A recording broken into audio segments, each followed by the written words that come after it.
presentar estos 4 libros esta noche, resultados de unos amplios procesos investigativos y creativos.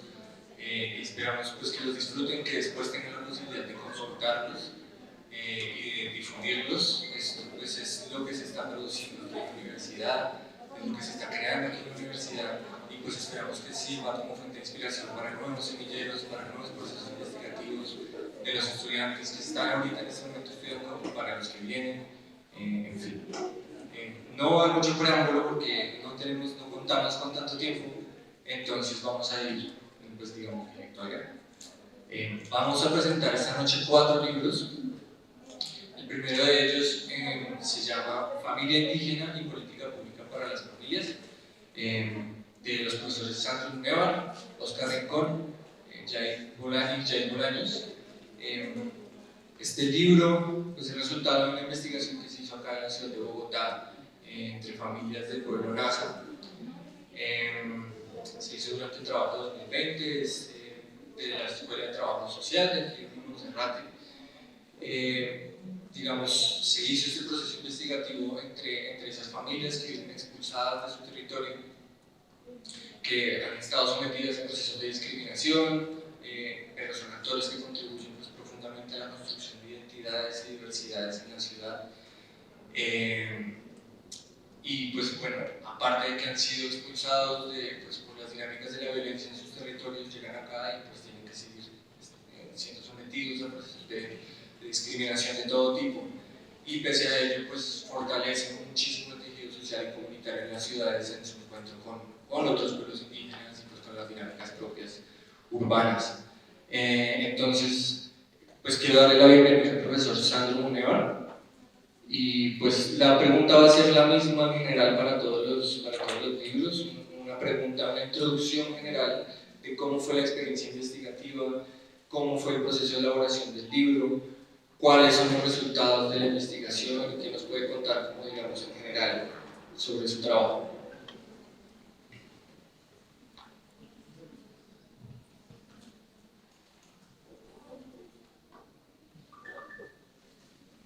Bueno, muy buenas noches. Pues es un gusto saludarlos.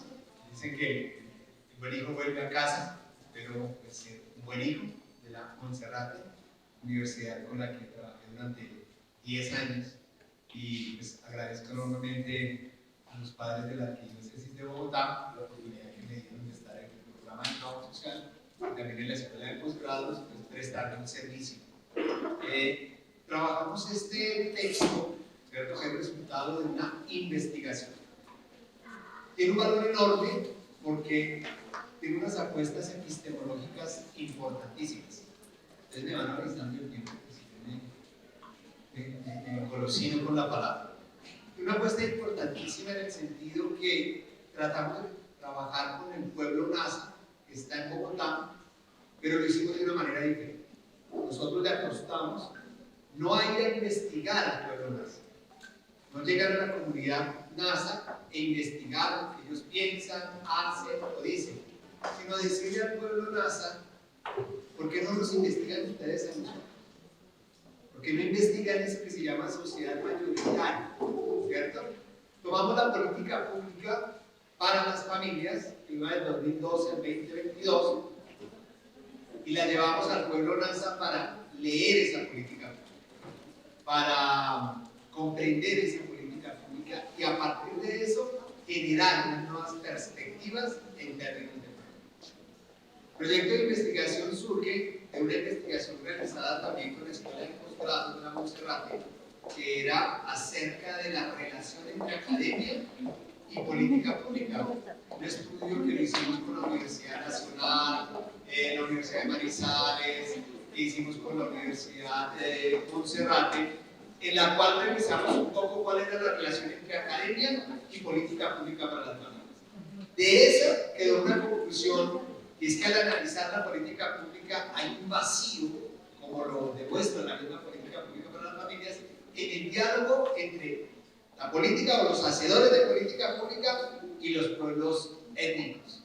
Nosotros quisimos no llenar el vacío, que suena muy pretencioso, pero sí aportar en cierta medida a esa discusión y a ese diálogo. De tal manera que nos aproximamos al pueblo Nasa con el investigador Yair Bolaños, magíster en antropología de la Universidad Nacional y autoridad NASA, con el profesor Oscar Rincón, y trabajamos grupos focales con el pueblo Nasa que está en Bogotá. Tomamos la política pública, la leímos con ellos y a partir de lo que ellos leyeron y comprendieron, elaboraron como unas 3 grandes conclusiones. La primera, ¿en qué se encuentran representados? Cuando ellos leen la política pública para las familias, ¿en qué se encuentran? La segunda, ¿cuál es el aporte del pueblo Nasa para la política pública en relación con el mundo indígena, en relación con la cosmovisión indígena? Y una tercera que causó cierta perplejidad, pero perplejidad buena. Les preguntamos, como pueblo Nasa, ¿ustedes qué le pueden decir a la familia colombiana? En la primera, pues hay muchísimas cosas en concordancia, ¿cierto? Ustedes pueden encontrar en el libro concordancias y discrepancias, encontraron ciertas comprensiones interesantes, pero una ausencia de comprensión del territorio indígena. Esta fue una de las grandes conclusiones. Cuando se habla de familia en la política pública, en Colombia se pierde un poco de vista el territorio, y el territorio es esencial para el pueblo indígena. Esa fue una primera conclusión. La segunda, las relaciones de familia, como las comprendemos nosotros, papá, mamá e hijos, son diferentes en el pueblo indígena. Las decisiones no se toman por papá, mamá e hijos. Las decisiones se toman como pueblo. Las decisiones se toman como comunidad, ¿cierto? Y eso rompe un poco el esquema que nosotros tenemos. Otra discrepancia interesante es en torno al mundo laboral. Ustedes que saben más de familia que yo al menos, saben que uno de los grandes horizontes funcionales de la familia es crear fuerza de trabajo. Cuando uno está en la familia es que le consigue el primer trabajo a uno. La familia, la mamá de uno lo recomienda, oiga, ¿por qué no le da trabajo a mi hijo? Que ese es bueno. Así decía mi mamá de mí. Decía, no sabe hacer nada, pero pone cuidado y hace caso. ¿Y qué sabe hacer? Nada, pero hace caso. Él pone cuidado y lo que usted le diga, él termina haciendo. Es de lento aprendizaje, pero lo logra.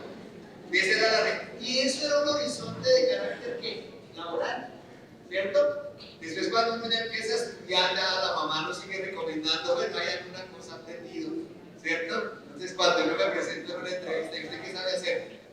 Caso. Trato de ser muy obediente. Pero ese horizonte laboral que tiene la familia mayoritaria no está inserto en el pueblo indígena.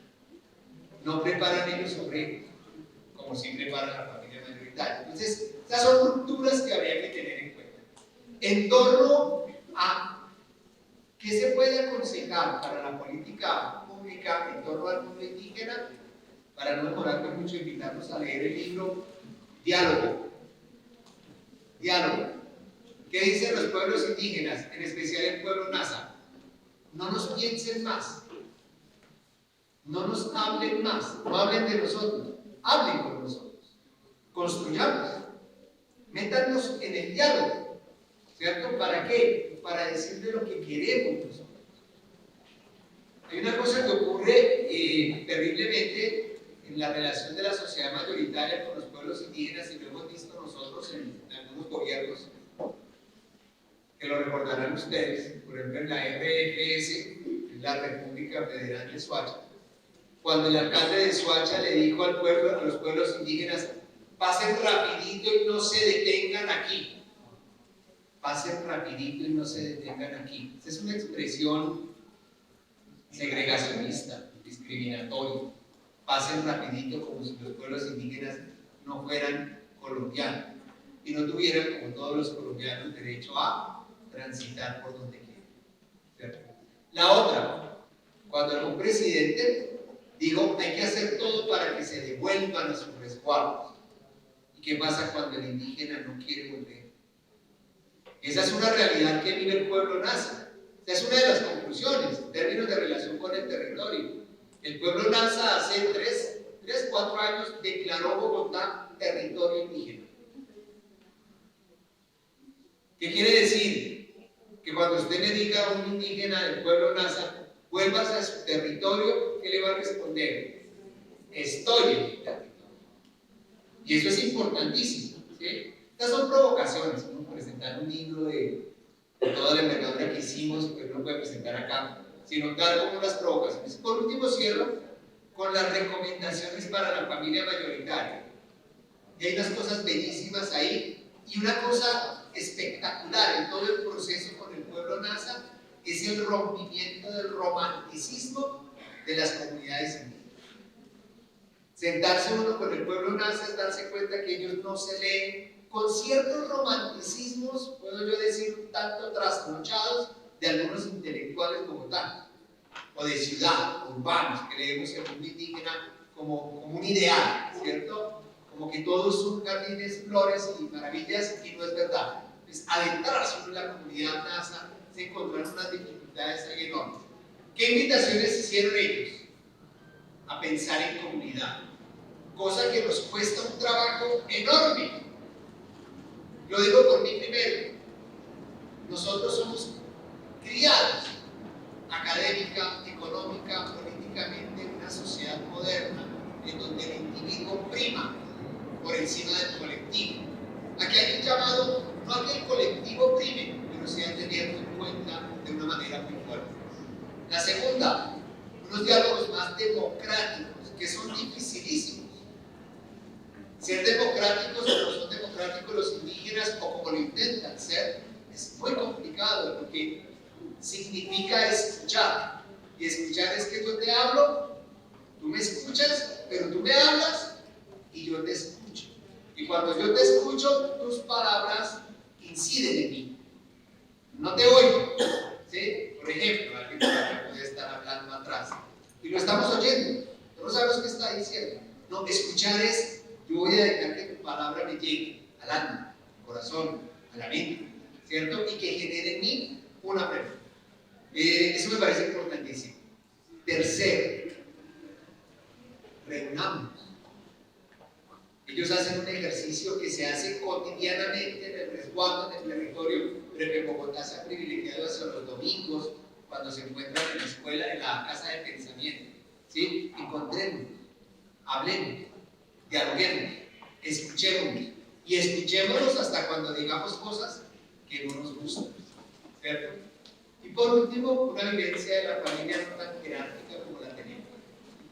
Agradecerle al pueblo Nasa, agradecerle a la autoridad Nasa, el profesor Jair Bolaños, antropólogo, magíster en antropología de la Universidad Nacional, autoridad Nasa, agradecerle al profesor Oscar Rincón, pero agradecerle enormemente a la Fundación Universitaria Monserrate, porque fue quien puso el recurso, la inversión y creyó en este proceso. Que a veces con toda la pandemia, yo recuerdo que hablaba con Luis Alberto, hablaba con Camino, hablaba con el profesor Eder, yo le decía, habíamos proyectado una investigación que tenía unas aristas mucho más profundas en términos de vincular incluso el mundo Huizca e vincular a la ONI, pero se nos atravesó una pandemia que creo que todos vivimos y sufrimos y nos quedamos solo con una parte que era la parte del pueblo Nasa. Pero una parte tan rica y tan bonita que ha generado este libro, el cual les invito a leerlo, no en términos de una academia profundamente occidental, sino una academia que intenta dar un lugar epistemológico a la persona, al sujeto, no investigado, sino a un sujeto con el cual intentamos investigar. Siguiendo el grupo de investigación en el cual está el profesor Luis Alberto y varios profesores de la Uni Monserrate, tratamos de que el sujeto no fuera investigado, sino que el sujeto fuera co-investigador y co-creador. Tuvimos a la comunidad del pueblo Nasa como protagonista y tuvimos una autoridad Nasa como escritor participando en este grupo. Muchas gracias.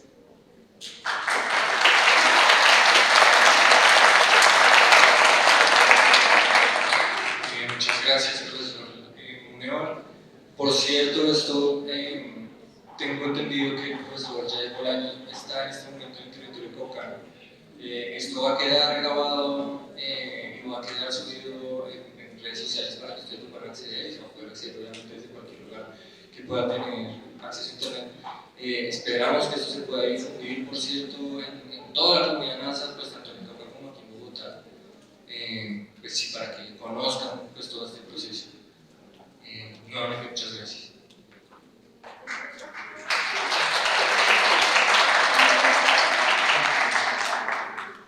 En segundo lugar, tenemos este libro de la Escuela de Educación, se llama Formación de Licenciados en el marco de la praxis pedagógica, Concepción, Sentido y Estructura, de las profesoras Ana Marcela González Riveros y el profesor Diego Andrés Pinzón, del Grupo de Investigación de Educación, Praxis, Infancias, Juventudes y Saberes. Este es un libro de investigación interna, es decir, se centra como en los profesores, en los docentes de aquí de Unimonserrate. Fue un trabajo como de reevaluación y de replanteamiento de las praxis pedagógicas al interior de la universidad. Durante el 2020, fue un trabajo de investigación que se hizo durante la pandemia, entiendo yo, y pues introduce conceptos clave como las comunidades de praxis, y eso, se repiensa la pedagogía, lleva adelante diálogos y pues digamos, estrategias creativas para replantearse esas prácticas pedagógicas, digamos, si introduce esta figura del docente y la relaciona con la del maestro, con la del estudiante, cuál es la relación del estudiante y del maestro con el cuidado, cómo se construye esa comunidad de la comunidad educativa. Y pues todas las reflexiones y alternativas que hay en los modelos educativos, tanto en el Monserrate como en la comunidad académica en general. Entonces, pues le queremos dar la bienvenida a la profesora Ada, que nos va a contar también lo mismo. Cómo fue el proceso de investigación, cómo fue el proceso de elaboración del libro, los resultados. Muchas gracias. Bueno, buenas noches para todos. El libro es producto de una reflexión no solamente mía, sino de todo un colectivo, de la Escuela de Educación y de Lucas Segal, y una historia precisamente de la Escuela de Educación, precisamente frente al trabajo hecho de la formación de los maestros. Y es un libro que surge precisamente con una idea pequeña, y la idea pequeña es cómo se forma un maestro, o cómo aprende un maestro. Y eso inició con el profesor Diego Pinzón, que no está hoy con nosotros, pero el cual fue gestor de la idea también, y es fundamental precisamente en este desarrollo.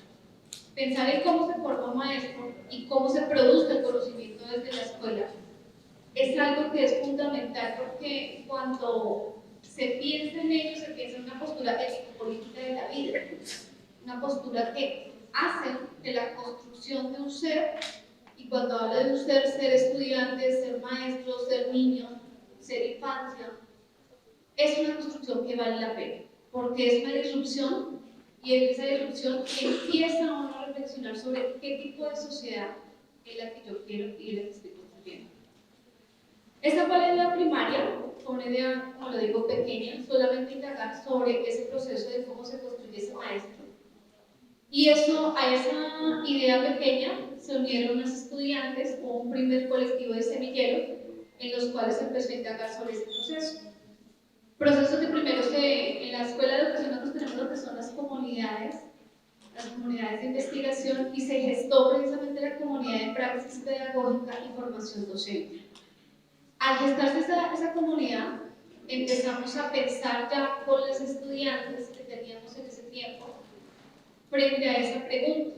Y el primer paso fue preguntarle a los maestros de la Escuela de Educación, preguntarle cómo es que nos construimos como docentes.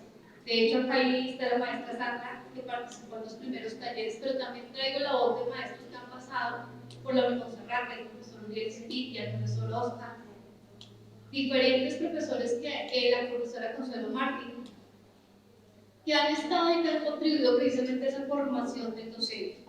Ellos contribuyeron a partir de unos talleres, y en esos talleres empezamos todos a soñar la idea de cómo sería esa formación en el marco de un proyecto político, reflexivo, crítico, que permitiera que se marcara huella y que fuera algo distinto, y que en algún momento, cuando lo presentamos al consejo, al comité ya de investigación, nos decía: no nos queremos que con esta investigación sea la esencia de cómo se forma un maestro en la Unimonserrate. Ese fue como el horizonte.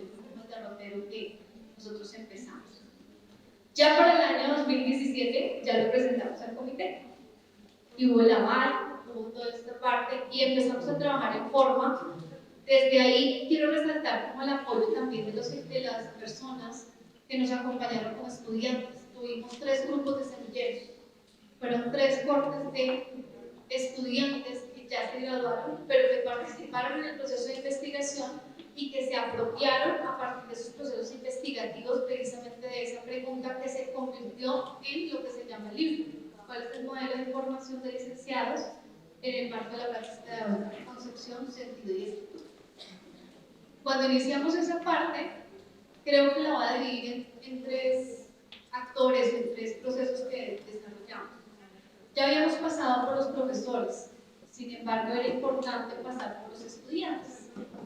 Y para pasar por los estudiantes, una profesora que estaba acá trabajando en la Monserrate, María Isabel Barandica, ella nos abrió las puertas de su aula precisamente para las clases de praxis pedagógica, para poder grabar esas clases de praxis pedagógica y desde la voz de los estudiantes empezar a comprender cómo es que es estar en práctica, cómo es que un maestro se forja conocimientos en práctica, cuál es la postura política que tiene ese maestro y cómo es que ese maestro se empieza a desarrollar.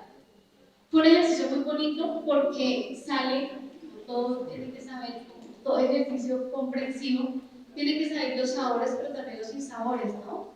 Tiene que saber aquellos puntos sobre esas posiciones que tienen los estudiantes frente a cómo conciben intervenir en escenarios de práctica, cómo conciben intervenir en la sociedad y cómo es que se construyen conocimientos desde las infancias y cómo se construyen conocimientos también desde la educación.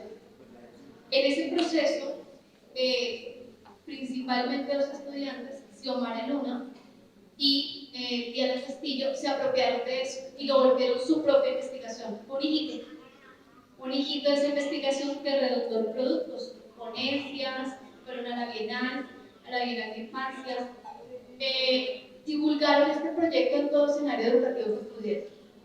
Y se apropiaron de ese proyecto es porque ellas mismas se encargaron de diseñar. Esta es una parte que yo quiero resaltar precisamente ahorita que estamos en todos estos procesos de preguntarnos de qué es lo que hace la academia, pero cómo es que la academia impacta la formación aplicada, perdón, la formación investigativa de los estudiantes. Pues es en eso, en que se pueda mirar al estudiante como un investigador. Ellas mismas propusieron sus instrumentos, los validamos y empezaron ya todo ese proceso investigativo sobre esa parte.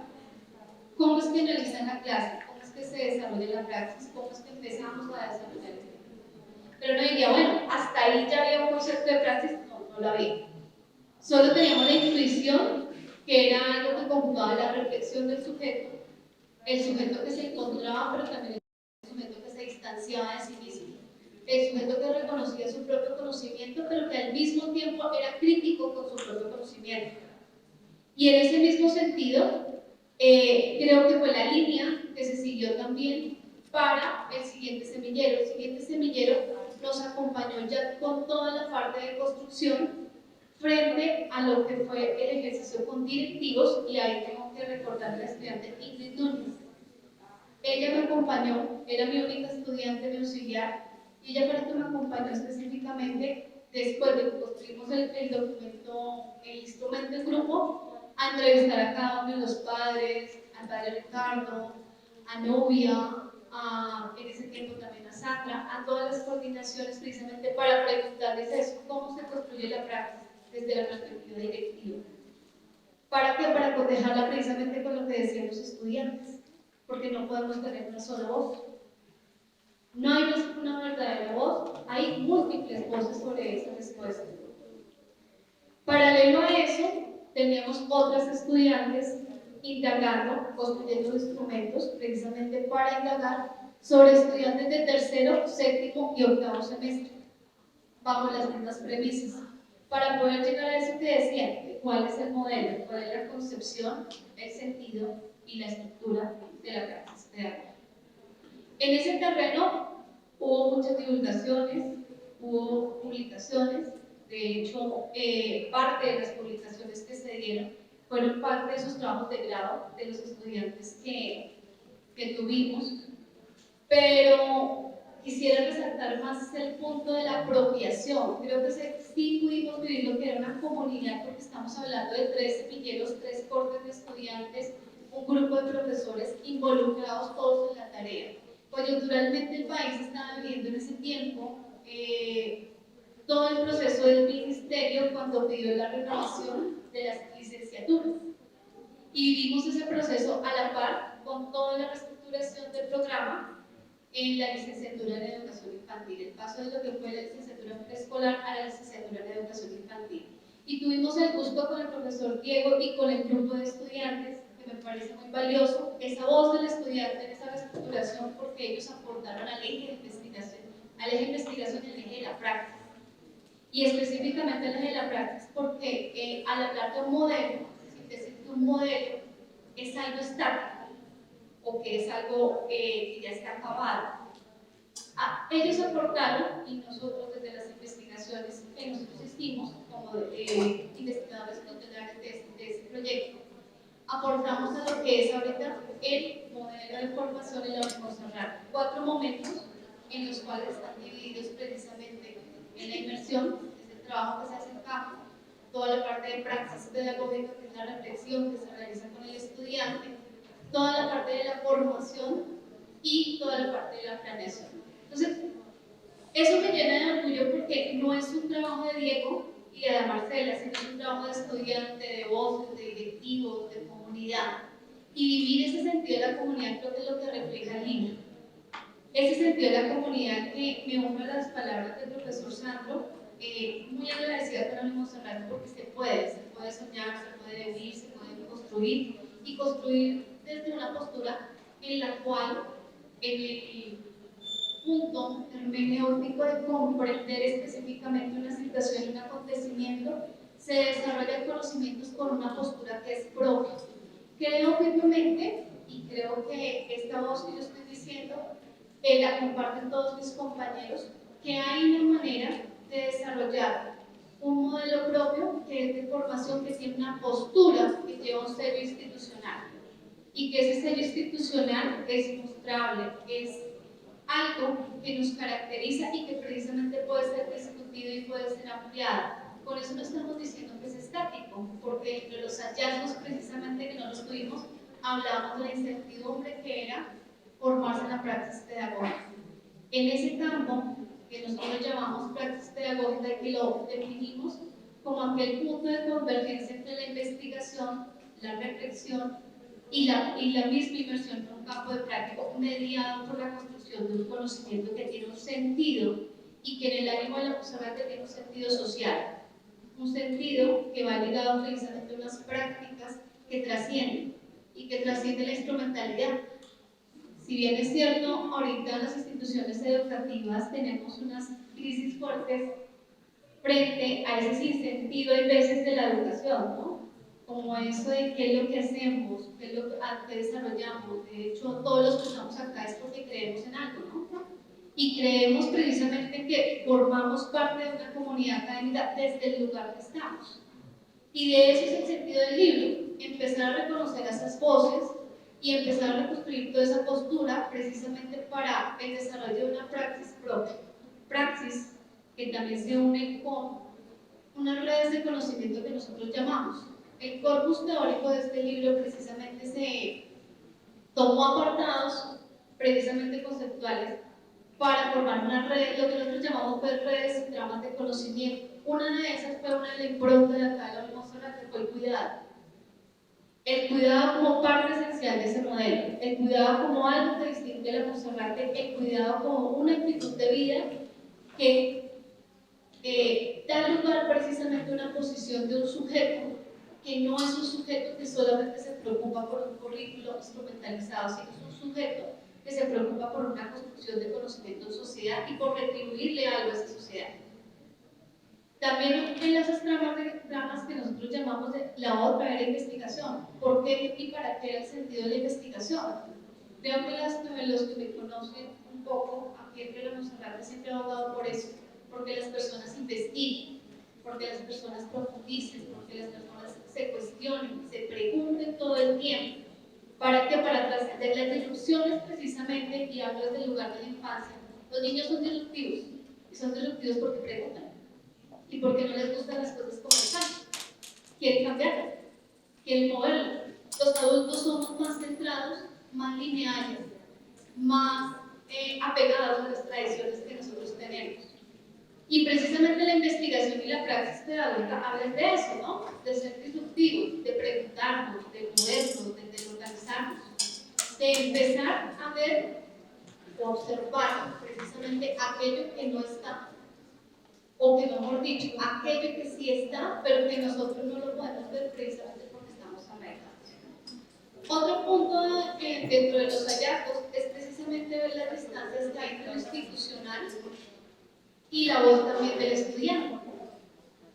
Eso da lugar precisamente a aquellos elementos que facilitan la construcción de conocimiento y aquellos elementos que dificultan la construcción de conocimiento. Esa es una crítica fuerte, y es una crítica y es un llamado. Y es un llamado precisamente a la escuela de educación, a los profesores, a los directivos que nos hicieron en ese momento y que nos siguen haciendo, porque yo creo que eso no es para dejar un libro, sino invitar a reproducirlo en muchos escenarios y empezar a dialogar sobre él para transformarlo. Y cuando digo un llamado es porque ustedes como estudiantes tienen muchas cosas que decir, pero muchas veces cuando no se pregunta, no se cuestiona, no se toma la voz del estudiante precisamente, nosotros como profesores, como directivos, pensamos que todo está bien. Y no es que esté mal, sino que se necesita renovar, se necesita transformar, se necesita conversar. Entonces la invitación desde este libro es precisamente a que nos encontremos precisamente con una reflexión propia desde la disciplina que tengamos. Es un libro que fue creado desde la Escuela de Educación, fue pensado desde la construcción de educación, desde maestros, pero si yo lo pongo en perspectiva, es un libro que invita, es una praxis con una actitud de vida, con una actitud reflexiva, como una actitud de transformación que invita precisamente a localizarse desde el papel en que nosotros estemos, desde nosotros como profesionales, desde nosotros como trabajadores, desde nosotros como seres humanos. No somos personas acabadas, precisamente es el llamado también que hace el libro. Tenemos que movilizarnos y si queremos que las cosas cambien, es necesario que el profesional, tanto en educación como el profesional de la universidad, en cualquiera de las carreras que esté, o profesional en el mundo extendido, se movilice, empiece a localizar y empiece a cambiar sus conocimientos. Creo que en eso es nuestro pequeño libro. Gracias.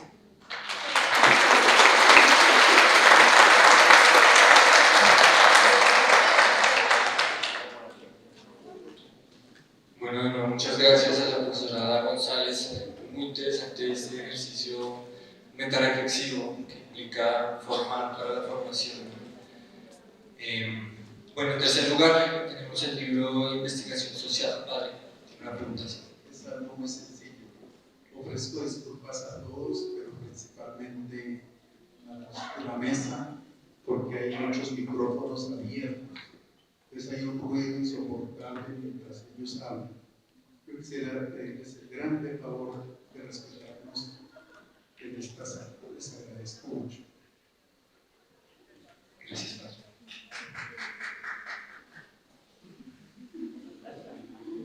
En tercer lugar tenemos el libro de investigación social y territorio, diálogos interdisciplinares y de saberes en nuestra América. Es un libro de 12 autores, es un recopilatorio surgido del encuentro de investigación social aplicada en contexto. Si es correcto. Y fue coordinado por los profesores Luis Alberto Arias, el profesor Eder Ortiz y Francisco Javier Patillo. Esto fue en convenio con el CONET, corrige, profe, si es las siglas del CONET. Nacional para la Educación y el trabajo social, muchas gracias. Y pues está compuesto de 4 secciones que tratan pues, todo un abanico de temas relacionados con el territorio, principalmente conflictos socioambientales, guerra y construcción de paz en el territorio, diversidades y temporalidades territoriales, y experiencias de organizaciones sociales. Los autores, pues, como les digo, son 12, incluyendo pues, personas investigadoras de México, Ecuador y Chile.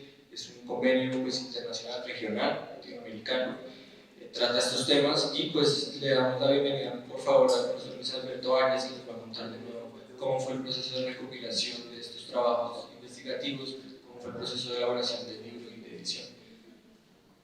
Muy buenas noches para todas y todos. Ya como ustedes escucharon, el título del libro es Investigación Social y Territorio, Diálogos Interdisciplinares y Saberes de nuestra América. Y como se decía también, recoge parte de las memorias de lo que fue el quinto encuentro internacional y décimo institucional sobre tendencias de investigación en ciencias humanas y sociales.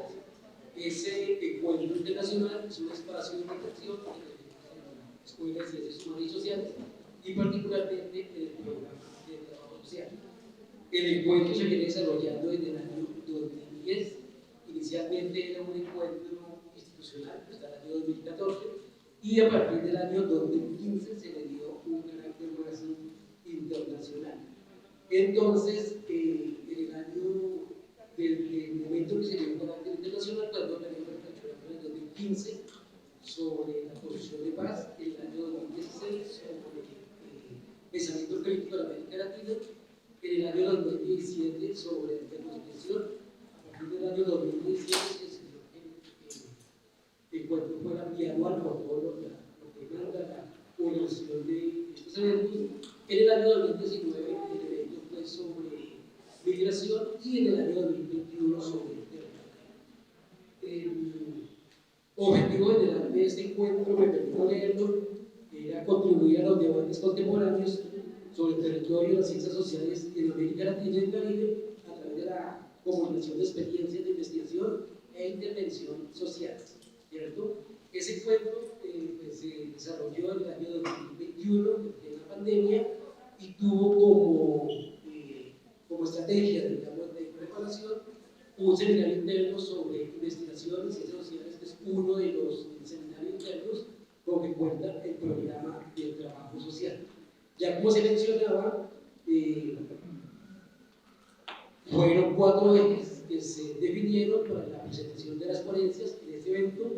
Uno de los ejes, que repetirlos, se titula Acciones, Estudios y Prácticas de los Conflictos Socioambientales.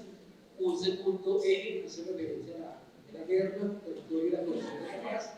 Una tercera sección tiene que ver con las identidades, subjetividades y territorialidades corporales. Y la cuarta, experiencias de recuperación, resignificación y defensa del territorio.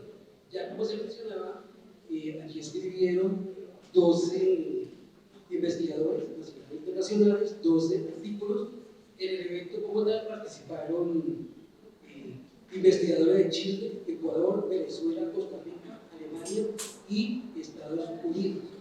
¿Por qué optamos por el título del territorio? ¿Cierto? De una parte, pues éramos conscientes de reflexionar desde la Escuela de Ciencias Humanas y Sociales, y particularmente del programa de trabajo social, en torno a las reflexiones que se vienen dando desde hace aproximadamente 2-3 décadas en torno a lo que es el territorio. Una categoría que ha logrado importancia significativa dentro de las ciencias sociales, dado, digamos, los procesos de globalización que se viven de décadas y los impactos que ellas tienen sobre todo en los territorios locales, ¿cierto? Conexo con eso, pues, teníamos como una apuesta desde la Escuela de Ciencias Humanas y Sociales y desde el programa de trabajo social en torno a lo que es nuestra América, ¿cierto? Hemos hecho algunas reflexiones en términos de distintos seminarios sobre pensamiento filosófico latinoamericano y de manera más reciente precisamente sobre la perspectiva colonial. Entonces eran, digamos, como uno de los objetivos gruesos que nos invitaban precisamente a seguir pensando esto de América Latina. ¿Cómo se llevó a cabo la organización del evento? Pues necesariamente la preparación interna que implicó toda la convocatoria, presentación de ponencias a nivel nacional, a nivel internacional, un proceso de educación muy grande durante el año 2021, también la presentación precisamente, la revisión de las ponencias que se enviaron, la selección de ellas, Posteriormente, ya la organización aquí en la Uni Monserrate, de manera virtual, del evento como tal. Posterior a ello, se abrió la convocatoria para la presentación del momento del encuentro. No todos quienes presentaron las mejores en esos momentos los colaboraron con las ponencias. Entonces, pero tenemos 12 tipos que son los que aparecen en el documento en este momento. Encuentra uno de estos documentos que es documento precisamente como la invitación a la lectura. En primer lugar, pues, una primera sección que hace referencia a lo que tiene que ver con los conflictos socioambientales, ¿cierto? Tan comunes en estos momentos en el contexto latinoamericano, africano, etc. Pues a raíz de todos los procesos de globalización que anteriormente mencionamos, sobre todo a raíz de todo el impacto del movimiento transformista, teniendo como muy fuerte la parte, pues, el impacto mejor en buena parte de América Latina. Y entonces ayudó a encontrar precisamente con una serie de experiencias que narran los conflictos socioambientales que se vienen presentando en el contexto de la nación de Bogotá, del colombiano y de otros países de América Latina. En segundo lugar, pues encontramos ahí una sección que tiene que ver con lo que es guerra, territorios y construcción de paz. Ahí se explora un poco cómo el conflicto como tal pues, viene reconfigurando los territorios, pero cómo igualmente viene dando, digamos, como una serie de respuestas o resistencias a esos efectos dados por el conflicto urbano. Y posteriormente encontramos algunos procesos de construcción de subjetividad desde los territorios en directa relación, digamos, con la protesta, dinámicas sociales, culturales, ancestrales, entre otros aspectos. Y finalmente, pues, ya encontramos unas experiencias, ¿cierto?, más directas de defensa del territorio. Entonces, estos son, digamos, como los contenidos del documento como tal, repito, 12 artículos, y pues los invitamos a leerlos detenidamente. Creo que nos aportan grandes elementos teóricos, epistemológicos sobre lo que está aconteciendo con este territorio en América Latina. Y pues por último, ya agradecerle muy especialmente a las directivas institucionales por haber hecho posible esta publicación. Un agradecimiento muy especial también a la editorial, que hizo todo el proceso de final, y a los compañeros docentes del programa de trabajo social, pues por sus reflexiones, sus sugerencias siempre para hacer posible esta publicación. Muchísimas gracias.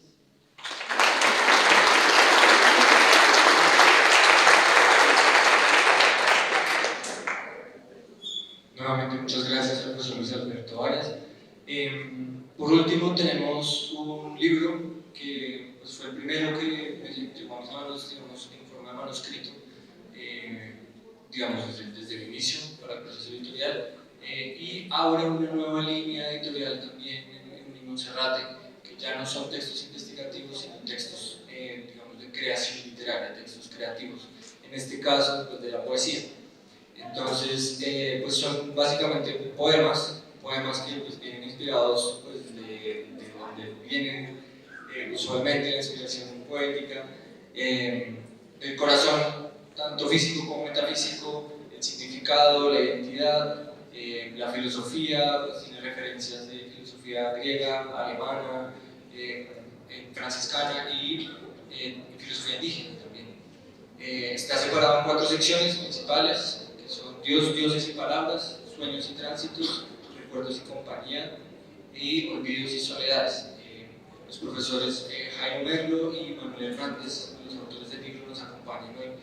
Entonces, muchas gracias por estar presentes. Y la misma pregunta, ¿cómo fue el proceso en este caso?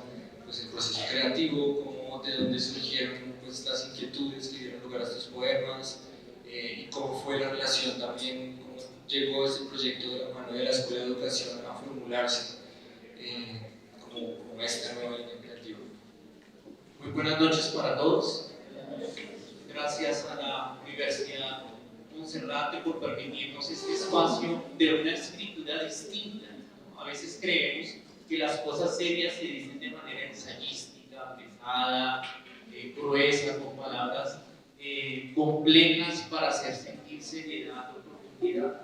Y resulta que precisamente la poesía tiene la gracia de conciliar lo equívoco y lo unívoco también. es capaz también de conciliar un mundo diferenciado y también tiene la gracia, en últimas, de presentarnos una forma ética de relación y que es la analogía, la metáfora.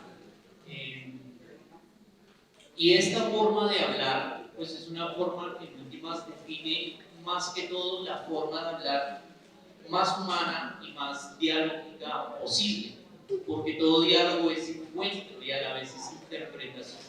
Y cuando la universidad nos da esta posibilidad, primero está reconociendo esa ecología de saberes, esa forma de comunicar otras formas distintas.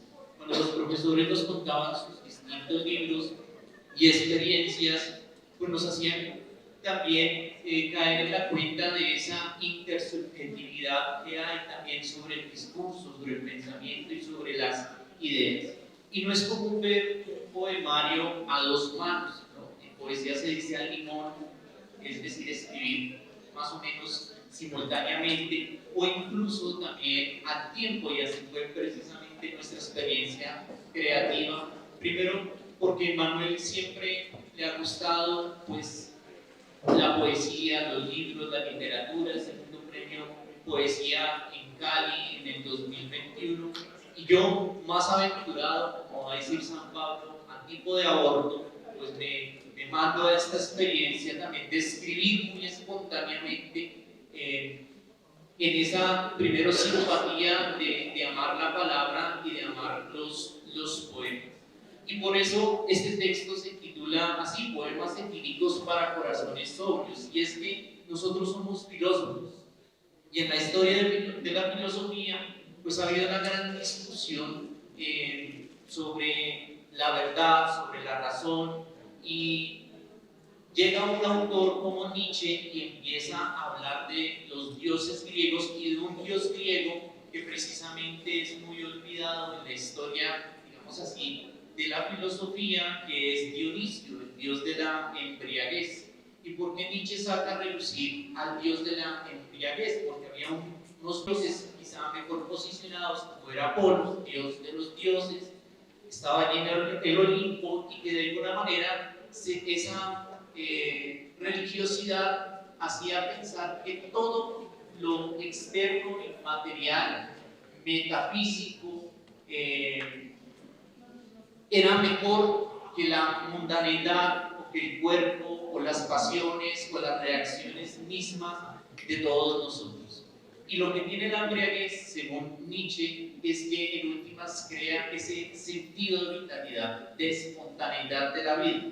No es el único que ha hablado de la embriaguez de alguna manera como una forma de la alegría y del cambio. Jesús de Nazaret convierte el vino en agua, y su primera quizá, perdón, el vino en agua, el agua en vino,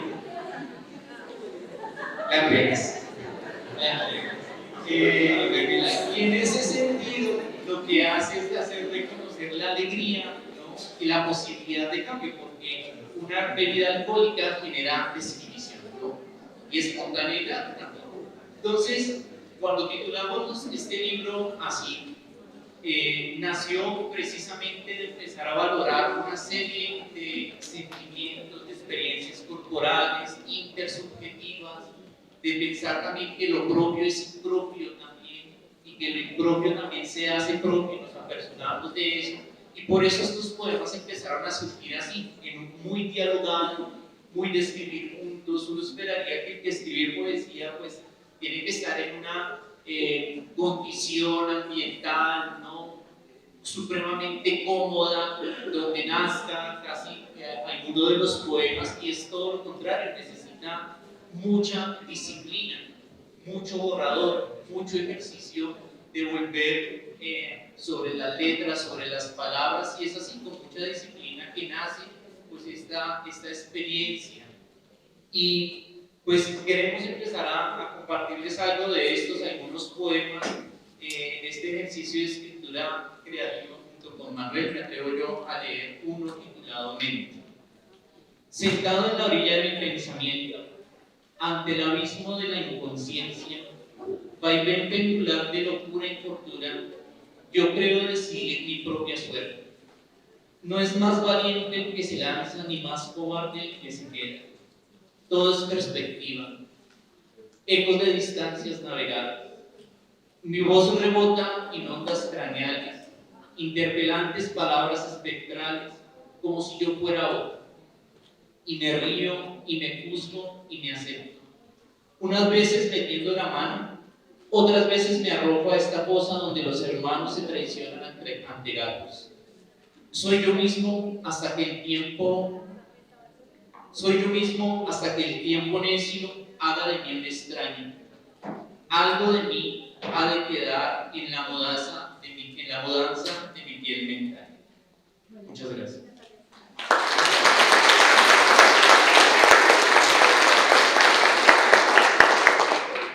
Buenas noches. Le agradezco a la Universidad Monserrate por abrirle las puertas a este poeta y a la poesía. Espero no equivocarme.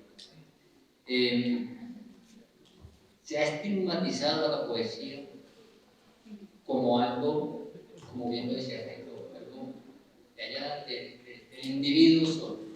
Pero la poesía es un proceso de investigación. Es un proceso de investigación ontológico del individuo, de su ser. Pero no solamente del individuo por el individuo, sino del individuo a la comunidad. Quiero resaltar una frase que decía Gustavo Cerati en su canción, decía: sacar belleza de este caos es virtud. Esa es la poesía. Por eso se llama, el poemario se llama Poemas etílicos para corazones sobrios. A veces los corazones sobrios son los que más hacen daño. Son los corazones egoístas, son los corazones cizañeros, por decirlo así. Quiero, si me lo permiten, compartir un poema que se gestó en septiembre, hace 18 años, cuando mi madre partía de este mundo, y hoy poéticamente sale a la luz.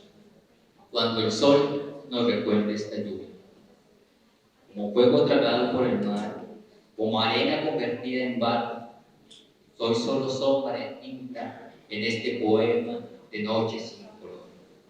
Perfilado al rostro de Orión, mis ojos solo tienen susurro de niñez. Veo ángeles canos, habitantes olvidados, en el corazón de un baúl de clavos y melancolía. Extiendo la mano en la nostalgia sobre la piel del amor, y seco su ausente soledad con el llanto prisionero de la luz que ahuyenta tu silencio. Habrá de caer el equipaje del mañana lleno de márgenes y palabras, y volverán a empapar la memoria de nuestros pasos cuando el sol nos recuerde esta lluvia. Un rumbo proyectado al canto del viento se fugó en la aurora de los sueños con un beso en la frente. Las estrellas te enredaron cerrando la puerta del sol. Muchas gracias.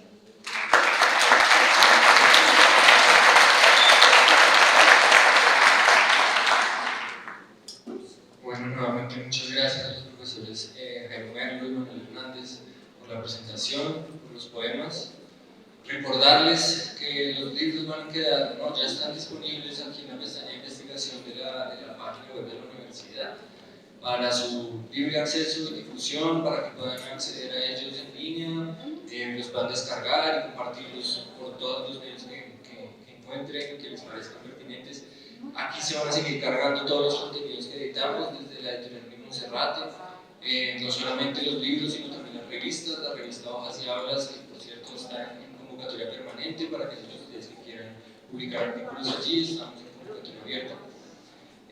Pues nada, agradecer a todos los participantes del panel, muchísimas gracias por compartirnos sus experiencias, por compartirnos pues, los procesos de investigación, de elaboración de los libros, y pues bueno, de nuevo gracias a Unimonserrate, en particular al padre Hugo Martínez, vicerrector de investigación, vicerrector académico y director de investigación, y a todos ustedes por su presencia y pues por acompañarnos esta noche. Disculpen la brevedad, hay otro evento ahorita aquí mismo en el auditorio, entonces, y hay otros dos eventos también en los salones que son la socialización de los proyectos de los semilleros, salones 222 y 223, de los semilleros de investigación de las distintas escuelas. Entonces, Entonces también invitados a que participen. Mil gracias, nuevamente.